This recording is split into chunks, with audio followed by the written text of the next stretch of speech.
This 80mm refractor uses a well-made achromatic objective with fully coated glass, so lunar features and daytime scenery look noticeably bright and crisp for a beginner scope.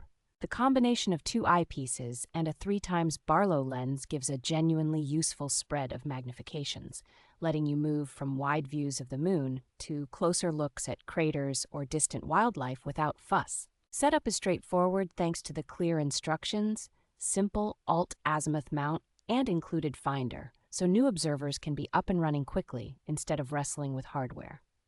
The stainless steel tripod feels more solid than many entry-level options and adjusts easily for different heights, helping keep the image steady even when several people take turns at the eyepiece. A full 360-degree rotating mount and smooth controls make it easy to sweep the sky or follow moving targets, which is especially nice for casual backyard or camping sessions. The relatively light tube, bundled carrying bag, and included phone adapter make this a very portable kit that encourages sharing views and capturing simple snapshots of what you are seeing.